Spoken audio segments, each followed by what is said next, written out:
গোপাল দাদা, দেখছো তো কি অবস্থা, বিঘের পর বিঘে যেদিকেই তাকাবে চারিদিকে খা খা করছে। জলের অভাবে জমিগুলো চাষই করতে পারছি না গোপাল দাদা। নিজেদের জমি থাকতেও কাঙালের মতো ঘুরে বেড়াচ্ছি। লোকের জমিতে কাজ করে কটা টাকা পাই বলো তো?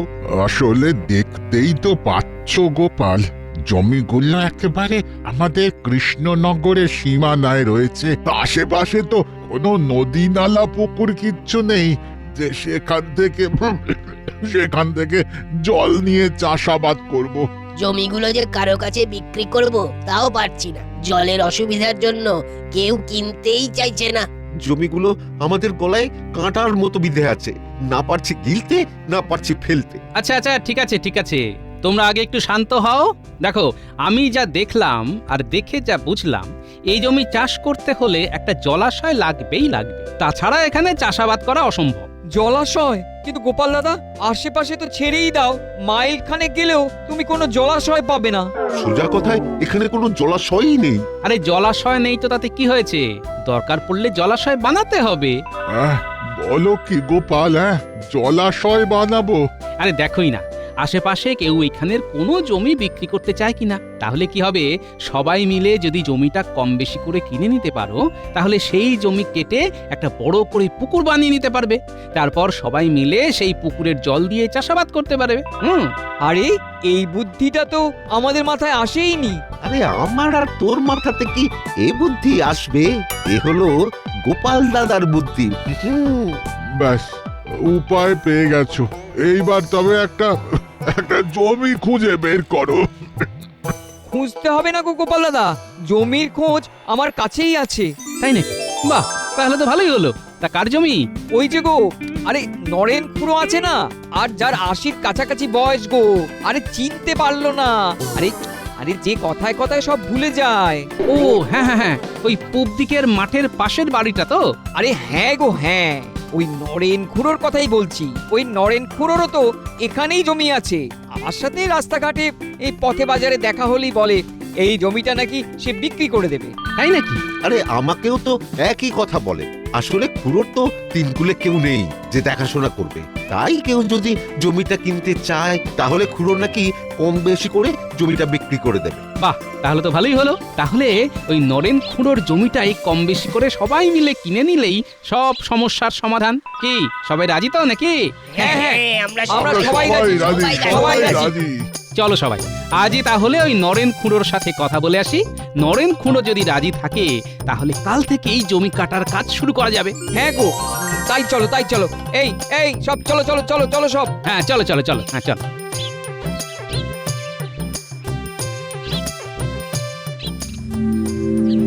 এই তাহলে মন্ত্রী মশাই, আপনার হলো 2 কেজি আলু, 1 কেজি ডাল আর 10 কেজি চাল, মোট 50 আনা। শোন, এই 20 আনা রাখ, বুঝলি? বাকি 30 আনা পরে দেবো। মন্ত্রী মশাই, প্রত্যেকবার আপনি পরে দেবো বলে জিনিস নিয়ে চলে যান, কিন্তু পরে আর দেন না। এভাবে চললে আমরা ব্যবসা কিভাবে করব বলুন তো? হ্যাঁ, মহারাজ বলছিলেন যে পথের আশেপাশে যত দখলদারি দোকান আছে সবগুলোকে উচ্ছেদ করে দিতে। বুঝলি, আমি এতদিন মাথা ঘামাইনি, কিন্তু এবার মনে হচ্ছে মাথাটা ঘামাতেই হবে। তারপর দেখি কে কেমন ব্যবসা করে। আরে মন্ত্রী মশাই, আমি তো এমনি বলছিলাম। হ্যাঁ, আপনার যখন ইচ্ছে তখন দেবেন, না দিলে না দেবেন। হ্যাঁ, এটা তো আপনারই দোকান, হ্যাঁ বলে না। পথেশ, এই যে হারান, আমাকে 5 কেজি চাল দে তো বাবা। আরে নরেন খুড়ো, তুমি তো গতকালই 5 কেজি চাল নিয়ে গেলে, এর মধ্যে শেষ করে ফেলে। ও, গতকালই নিয়ে গেছি না, বয়স হয়েছে তো সব ভুলে যাই। কিন্তু কিন্তু আমি তাহলে এখন তোর দোকানে এলাম কেন? সে আমি কি করে জানবো? তুমি এসেছো, তুমি জানো। কি জানি কি নিতে এসেছি, মনে পড়ছে না। যাই, বাড়ি ফিরে যাই, মনে পড়লে আবার আসবো। হ্যাঁ, তাই যাও, সাবধানে যাও। বললেন মন্ত্রী মশাই, এই নরেন খুড়োর এককালে প্রচুর সম্পত্তি ছিল, কিন্তু তিন কুলে কেউ তো নেই, তাই আশেপাশের লোকে যে যেমন পেরেছে বলে লুটে পুটে খেয়েছে। আর খুড়োরও তো বয়স অনেক হয়েছে, তাই পুরনো কথা কিছু মনেও রাখতে পারে না। শুনেছি এখনো নাকি কৃষ্ণনগরের সীমানায় বেশ খানিকটা জমি আছে। দেখুন না সে কথাও বুড়োর মনে আছে কিনা। বাবা, এ তো দারুণ খবর। হ্যাঁ, সবাই যখন লুটে পুটে খেয়েছে, আমি কেন বাদ যাই? হ্যাঁ, খোঁজ লাগাতে হবে মন্ত্রী, জোর কদমে খোঁজ লাগাতে হবে। আর এই কাজ বটা ঘটা ছাড়া কেউ পারবে না।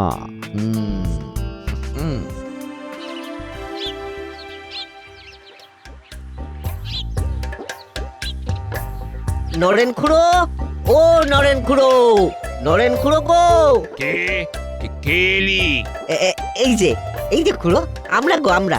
ও তোরা, খুড়ো, তোমার সাথে একটা কথা ছিল। আমার সাথে এই কি কথা রে? পুরো কৃষ্ণনগরের সীমানায় তোমার যে 2 বিঘে জমি আছে না, ওই জমিটা আমাদের কাছে বিক্রি করবে। আসলে আমরা ওই জমি কেটে জলাশয় বানাতাম। জানোই তো ওইদিকে জমিতে চাষাবাদ করতে হলে কত জলের প্রয়োজন। আর ওইখানে তো আশেপাশে কোনো জলাশয়ও নেই, তাই গোপাল দাদা আমাদের বুদ্ধি দিয়েছে জমি কেটে আমরা যেন জলাশয় বানাই, তাহলেই আমরা ওই জমিতে আবার চাষাবাদ করতে পারবো। ও তোরা চাষাবাদ করবি? কর কর, নিজের জমিতে চাষাবাদ করবি, এর থেকে আনন্দের আর কি হতে পারে? দেবে তো খুড়ো, জমিটা আমাদের দেবে তো? আরে হ্যাঁ রে বাবা, হ্যাঁ দেবো দেবো। বলছি খুড়ো, তোমাকে জমি বাবদ কত দিতে হবে বলো তো? আরে আরে ওসব ছাড় তো, আমি বুড়ো মানুষ, আজ আছি কাল নেই। বেশি টাকা পয়সা নিয়ে আমি করবোটাই বা কি? তোরা যেটা ভালো বুঝিস, কম বেশি করে যা হয় একটা দিয়ে দিস, ব্যাস তাহলেই হবে। তাহলে খুড়ো, আমরা কাল থেকে ওই জমি কাটার কাজ শুরু করে দিই। আচ্ছা আচ্ছা, ঠিক আছে। ব্যাস, তাহলে সব সমস্যার সমাধান। কালই তাহলে জমি কাটার কাজ শুরু করে দাও সব। হ্যাঁ, বলিস কি, ওই নরেন খুড়োর জমি কেটে পুকুর বানানো হবে? হ্যাঁ মন্ত্রী মশাই, আমি এক্ষুনি খবর নিয়ে এলাম। আর এই পুরো ব্যাপারটা দাঁড়িয়ে থেকে কি করাচ্ছেন বলুন তো? কে? গোপাল। ওই বেটা এখানেও ঢুকে গেছে?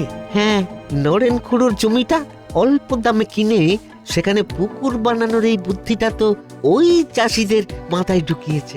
কেনাচ্ছি। কালই গিয়ে যদি আমি ওই জমির দখল না নিতে পারি, তাহলে আমি ওই রাজ্যের মানে মন্ত্রী। হ্যাঁ,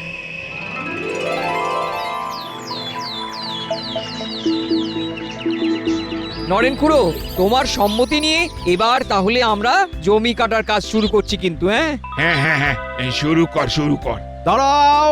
মন্ত্রী মশাই, মন্ত্রী এখানে? হ্যাঁ, আমি। এ জমি আমার। কার অনুমতি নিয়ে তোমরা এই জমি কাটতে চলেছো? হ্যাঁ, তোমাদের এত বড় সাহস হয় কিভাবে? এই জমি মন্ত্রী মশাইয়ের? হ্যাঁ, কিন্তু এই জমিটা তো নরেন খুড়োর নামে ছিল, কিন্তু এখন আর নেই। কারণ বহু বছর আগে নরেন খুড়ো আমার বাবা শ্রী শ্যামচন্দ্রের থেকে এই জমি বন্ধক নিয়ে বেশ কিছু অর্থ ধার নিয়েছিল। কিন্তু সেই অর্থ ঠিক সময়ে পরিশোধ করতে না পারায় এই জমির দখলদারি আমাদের পরিবারের হাতে চলে এসেছে, বুঝলে? আর সেই সূত্রেই এই জমির দখলদারি এখন আমার। হ্যাঁ, মিথ্যে কথা, এই সব মিথ্যে কথা। এই জমি আমার, আমি কখনো কোনো দিন এই জমি বন্ধক রাখিনি, কোনোদিনও না। মন্ত্রী মশাই মিথ্যে কথা বলছেন। আমি মিথ্যে কথা বলছি? বছর 50 আগে তুমি আমার বাবার কাছ থেকে 50টা মোহর ধারে নিয়ে এই জমি বন্ধক রাখোনি? মন্ত্রী মশাই, আপনার কাছে কোনো প্রমাণ আছে? এই রে, গোপালটা আবার প্রমাণ চায় কেন? এখন কি হবে? না, ভয় পেলে চলবে না। এখন তো বলে দিই যে প্রমাণ আছে, পরে না হয় দেখা যাবে। গোপাল, তুমি বেশ ভালো করেই জানো যে মন্ত্রী মশাই প্রমাণ ছাড়া কথা বলে না। কি গো নরেন খুড়ো, তোমার কিছু মনে পড়ছে? না, আমার তো তেমন কিছুই মনে পড়ছে না। ও মনে পড়বেও না। আর একটা কথা, বুঝলে, নরেন খুড়োর কথা ধরে কেউ যেন আবার সালিশিগিরি করতে না আসে। কারণ নরেন খুড়োর কোনো কথাই ঠিকভাবে মনে থাকে না, তাই তার কোনো কথাই গ্রাহ্য হবে না।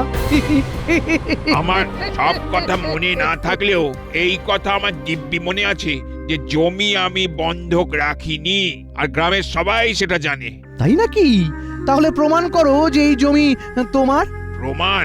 হ্যাঁ, প্রমাণ ছাড়া তো কোনো কথাই কাজে আসবে না। আজকের দিনটা তোমাকে সময় দিলাম, বুঝলে? আজকের মধ্যে তুমি যদি প্রমাণ করতে না পারো যে এ জমি তোমার, তবে কাল থেকে এ জমির দখলদারি আমার হাতে চলে আসবে। তার আগে যদি কেউ জমিতে একটা দাগও কাটে, তাহলে সেই দাগগুলো তার গায়েও পড়বে। কথাটা যেন মনে থাকে।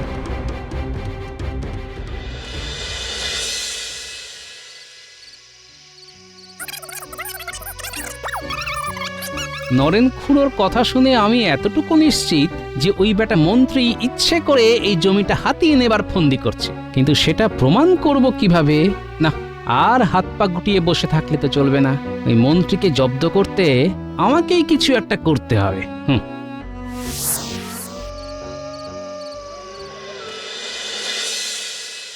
বিজ্ঞানী, সবই তো শুনলে, এবার বলো তো কিভাবে এমন একটা কাগজ তৈরি করা যায় যেটা দেখেই মনে হবে যে সেটা পুরনো দিনের একটা কাগজ।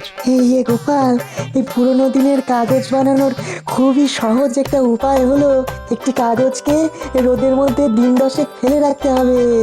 রোদের তাপে কাগজটি হলদে হয়ে উঠলেই একেবারে পুরনো কাগজ বলে মনে হবে। হ্যাঁ, দিন 10? কিন্তু আমাদের কাছে তো এত সময় নেই বিজ্ঞানী, যা করার আজ রাতের মধ্যেই করতে হবে। সেটাই তো সমস্যা গোপাল। তাহলে কি করা যায়, কি করা যায়? বিজ্ঞানী, কাগজে তাপ পেলেই হলদে হয়ে উঠবে, তাই তো? হ্যাঁ গোপাল, এই সাবাস, তোমার তো ভর্তি আছে। আমি তোমাকে রাতের মধ্যেই ওরকম কাগজ প্রস্তুত করে দেবো। বেশ বেশ।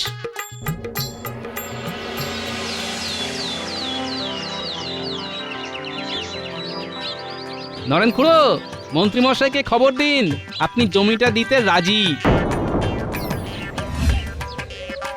ওভাবে তাকানোর কিছু নেই, আমি যা করছি দেখে যাও তোমরা।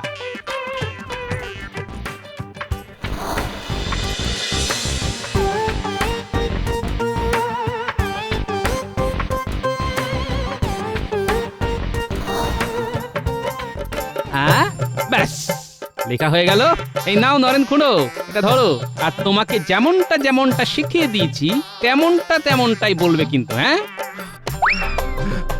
গোপাল দাদা, ও গোপাল দাদা, আমি এক্ষুনি দেখে আসলাম মন্ত্রী মশাই আসছেন। ও, মন্ত্রীও আসছে? ঠিক আছে ঠিক আছে, চলো চলো আমরা লুকিয়ে পড়ি। খুড়ো, তোমাকে যেমনটা শিখিয়ে দিয়েছি তেমনটাই বলবে কিন্তু। চলো চলো চলো।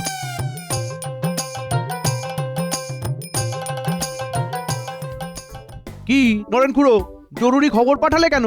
কি বলবে? দেখো, আর যাই বলো, প্রমাণ দিতে না পারলে কিন্তু ওই জমি আমার। সে কথা আমি জানি মন্ত্রী মশাই, মিথ্যের আশ্রয় আমি আর নেব না। আমি সত্যি আপনার বাবার কাছ থেকে জমিটা বন্ধক রেখে 50 মোহর নিয়েছিলাম। আরে, এ বুড়ো বলে কি? এই তো দেখছি আমি যা যা মিথ্যে বললাম আর সব সত্যি হয়ে গেল। তখন সবার সামনে বলতে পারিনি। এই যে সেই কাগজ। আরে, এখানে তো লেখা আছে যে তুমি আমার বাবার কাছে জমি বন্ধক রেখে 50 মোহর ধার নিয়েছিলে। হ্যাঁ, নিয়েছিলাম তো, কিন্তু অসুবিধার কারণে সেই অর্থ আর শোধ দেওয়া হয়নি, তাই ওই জমি এখন আপনার দখলে। ওই জমিটা আমার? রে বাবা, এই তো দেখছি মেঘনা চাইতেই জল। তবে একটি অনুরোধ ছিল মন্ত্রী মশাই। কি অনুরোধ? আমি কিন্তু জমি ফেরত দিতে পারবো না, আগেই বলে দিলাম নরেন খুড়ো। না, আমি যে কথা বলছিলাম, আমার বাবা মানে শশীভূষণ ডাকাতের ভয়ে ওই জমিতে একটা কলসি লুকিয়ে রেখেছিল, যাতে অনেক হিরে জহরত মণি মাণিক্য ছিল। হ্যাঁ, গুপ্তধন? জমির সাথে আবার গুপ্তধন? এসব কি হচ্ছে আমার সাথে? এই খুড়ো, কোথায় গো? হ্যাঁ, কোথায় আছে সেই গুপ্তধন? বলো বলো বলো বলো বলো, আমাকে বলো। ওটাই তো সমস্যা মন্ত্রী মশাই, জমির ঠিক কোথায় ওই কলসিটা আছে সেটা ঠিক আমি জানি না। তাই তো ওদেরকে দিয়ে বুদ্ধি করে জমিটা খুঁড়িয়ে নিচ্ছিলাম, যাতে ওরা জমিটা খুঁড়তে খুঁড়তেই আমি কলসিটা পেয়ে যাই। কিন্তু কোথায় আর কি হলো? দেখো দেখো নরেন খুড়ো এখন ওই জমি আমার, তাই ওই গুপ্তধনও কিন্তু আমার। হ্যাঁ আমার। সে তো আমি জানি, কিন্তু এত বড় একটা কথা আপনাকে আমি জানালাম, তাই কিছু তো প্রাপ্য থাকেই। প্রাপ্য? কিসের প্রাপ্য? হ্যাঁ কিসের? না না, তেমন কিছু নয়। আমাকে ওই গুপ্তধনের কলসি থেকে এই একটা কিছু দেন, আমার একটা কিছু হলেই হয়ে যাবে। আসলে আসলে বাপ ঠাকুরদার আমলের জিনিস তো, পরিবারের স্মৃতি হিসেবে রেখে দিতাম। এই মানে দেখুন মন্ত্রীমশাই, আমি না জানালে আপনি কিন্তু জানতে পারতেন না, তাই তাই এইটুকু আবদার আমি করতেই পারি। আচ্ছা ঠিক আছে ঠিক আছে, সেসব না হয় পরে হবে খন।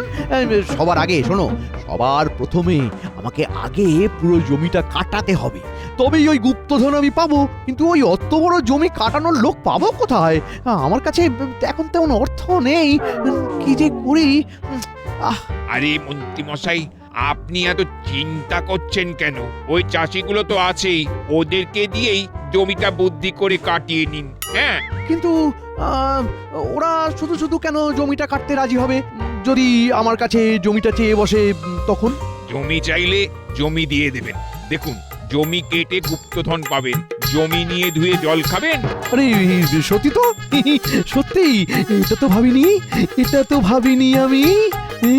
মন্ত্রীমশাই, এমনি এমনি তো আমার চুলগুলো পাকেনি, বয়সটা তো হয়েছে।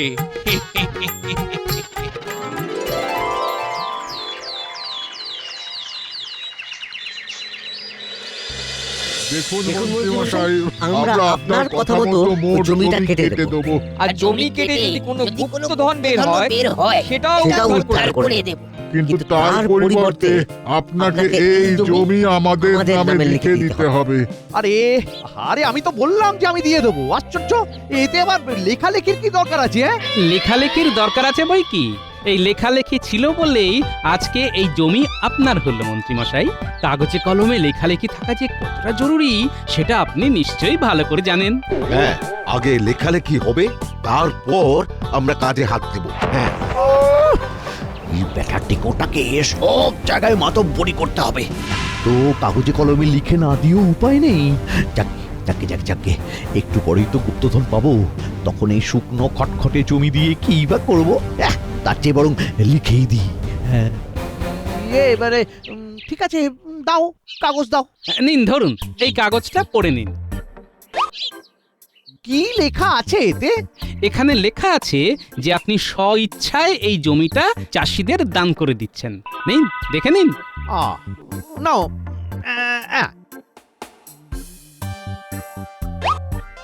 করে দিয়েছি।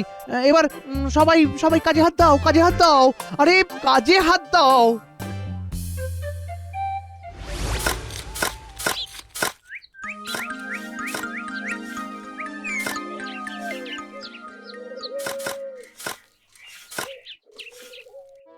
কিরে, কিছু পেলি?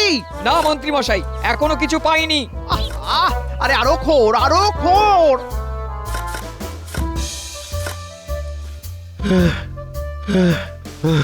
মন্ত্রীমশাই অনেক খুঁজলাম, কিন্তু কোনো গুপ্তধন পেলাম না। হ্যাঁ, পেলি না মানে? না আরে পেলি না মানেটা কি? এখানে তো এইখানেই তো গুপ্তধন থাকার কথা। কি আশ্চর্য! আরে কি গো, নরেন খুড়ো, কি গো, গুপ্তধন থাকার কথা না? কি জানি, আমার অত বাপু মনে নেই, বয়স হয়েছে তো। মনে পড়ছে না মানে? আমি কিন্তু খুব রেগে যাচ্ছি নরেন খুড়ো, আমি কিন্তু খুব রেগে যাচ্ছি। মন্ত্রীমশাই, আপনি শুধু শুধু রাগারাগি করছেন। আপনারই ভুল হয়েছে নরেন খুঁড়োর কথা শোনা। বুড়ো মানুষ কি বলতে কি বলেছে, ওনার কথা গ্রাহ্য করতে আছে নাকি? না মানে এটা আমার কথা না, এটা আপনারই কথা। ভুল করেছি, অনেক বড় ভুল করেছি, কিন্তু সেই ভুলের সংশোধন আমি এইবার করব, বুঝলে? এই জমি আমি কাউকে দেব না, কাউকে না। তা বললে তো চলবে না মন্ত্রীমশাই। আপনি নিজে এই কাগজে লিখে দিয়েছেন যে আপনি স্বইচ্ছায় এই জমি চাষি ভাইদের দান করে দিয়েছেন। মানি না, আমি কিচ্ছু মানি না। এই জমি আমার, এই জমি আমার। তাহলে তো আপনার বাড়ির জমিটাও আমার মন্ত্রীমশাই। মানে মানে আপনার বাবা আমার কাছে আপনার বাড়ির জমি বন্ধক রেখে কিছু টাকা ধার নিয়েছিলেন। কি বাবা? হ্যাঁ, নিয়েছিলেন তো, কিন্তু সেই অর্থ তিনি সঠিক সময়ে পরিশোধ করতে পারেননি। তাই তাই হিসেব মতন আপনার বাড়ির জমি এখন আমার। চাইলে আপনাকে কাগজে দেখাতে পারি, দেখবেন। ওরে বাবা রে বাবা রে বাবা, এসব কি হচ্ছে? হ্যাঁ, বাবা কি সত্যি এই বুড়োর থেকে ধার নিয়ে বাড়ি জমি বন্ধক রেখেছিল? কি জানি, গোপাল তো বলছে কাগজ আছে, কি জানি। কিন্তু এখন যদি এই বুড়ো আমার বাড়ির জমি দখল করে নেয়, তাহলে আমি আমি থাকবো কোথায়? ওমা, তাহলে তো মন্ত্রীমশাইয়ের বাড়ি দখল নিতে হবে। ইয়ে মানে মানে বলছিলাম কি, যা হওয়ার তো হয়ে গেছে। পুরনো কথা মনে রেখে কি লাভ, তাই না? তার থেকে এই জমি যেমন নরেন খুড়োর ছিল তেমনই রইলো, আর আমার বাড়িও আমার থাকলো। হ্যাঁ, তাহলে আর কোনো সমস্যা নেই। কি ঠিক আছে তো, আমি তবে এখন আসছি। হ্যাঁ, চল বটা ঘটা, চল।